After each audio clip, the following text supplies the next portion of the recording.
I think you look at a four-man rotation, especially in the divisional round, and you're probably looking at McCullers, Garcia, Valdez, Urquidy in that order.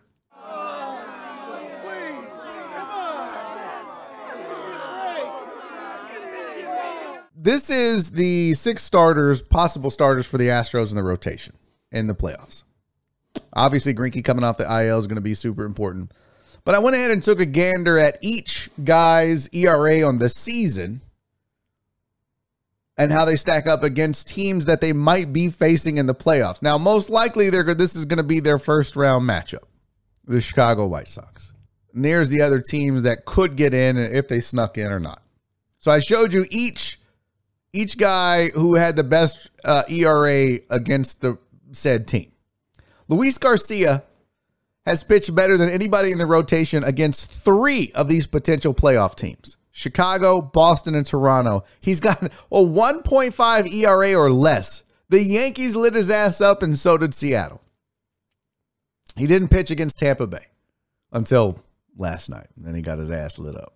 And this is, by the way, this was during last night's game, so this isn't going to be here. Now, you can see that when it comes to Chicago, as long as they don't run Jake Odorizzi out there, they're probably fine. I think what you might see is literally this order for, you might flip-flop Lance McCullers and Luis Garcia, but you're probably going to see McCullers, Garcia, Urquidy, Valdez, and Greinke. Now, a lot of people, or not a lot of people, I saw some people saying maybe put Zach Greinke in the bullpen. Let him come out of the pen. Look, I don't know that you need 5 starters in the playoffs. I don't even know. I'm going to be honest with you. Dandy Dan says Odorizzi is going to be long relief. I would not be shocked if Jake Odorizzi does not make this team.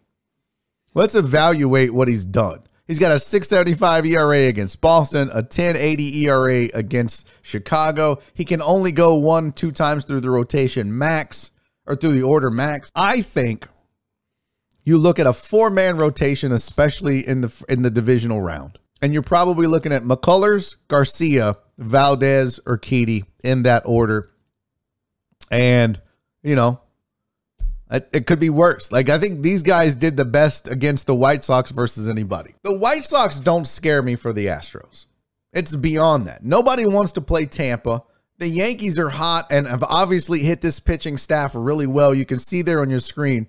The best ERA against the Yankees this year amongst starters was Jake Odorizzi with a 3. And if that guy's not making the rotation because of how bad he's been, now what? You better hope you don't see the Yankees this year. But right now, they have a very favorable opening round matchup against the White Sox, pitching-wise. Now, I didn't go through and look up batters and stuff like that, but I will. I'll eventually pull that up. Joe Pro says, do you handcuff Odorizzi and Greinke because neither can go long innings? I mean, if you just don't care about that game. But my question is this. If you only need 4 starters and you feel like Urquidy can give you enough to get you to the meat of the bullpen at this point, why even run Greinke or Odorizzi out there? I would put Greinke in as maybe a spot starter, emergency starter, long relief kind of guy. I don't need Jake Odorizzi on this team. We could literally just put a line through this guy. I don't need to see him in the playoffs at all. We could literally just strike through that guy and be like, cool. Matt Poche said I'd rather see the Yankees than the Rays. I tell you what, down the stretch, you better be worried about. I mean, you obviously know that the Rays are an issue for everybody. The Yankees are pretty hot right now. And if they get any semblance of pitching. So Incarnate says Valdez start followed by Greinke out of the pen would be nice if he's coming out of the pen and not starting. Well, that's the other thing you've got to remember too. You don't just, it's not just hey, go to the pen. Like, the way that you get ready is completely different. The way that you prepare for a start versus the pen is different. And not that Zach Greinke hadn't been around long enough to figure it out and be able to do it. And I know guys in the past on this team like Colin McHugh and Brad Peacock have done it and shown that they can do it. But you're talking about an older veteran who, I know he wants to win and all that. I don't feel like you need to involve Zach Greinke unless, right? Now, going into this, and by the way, I just want to point out, I've been waiting on this day to come where Zach Greinke kind of falls off and loses it. I'm not saying that it has fully. I obviously think this is his last year as an Astro, and we'll see where he lands. He'll probably pitch again. I just don't feel like Zach Greinke has it anymore. He's not as dominant or as scary as he used to be.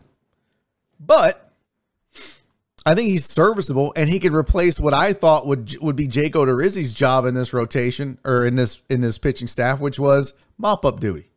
Get a big lead, you're getting blown out, run Zach Greinke out there for a little while. Does he deserve better than that? Maybe. Is he going to be a 7, 8, 9 guy? No. Is he going to be a 1 through 4 guy? 5 guy? No. Now, if one of these cats get hurt that you see, Garcia, McCullers, or Urquidy, or Valdez, then sure. But I don't think you need to go more than 4, and you have Zach Greinke in the pen, but he's also insurance where if you need a 5th starter for whatever reason, you can run him out there. But right now, he's the 5th best starter on this team.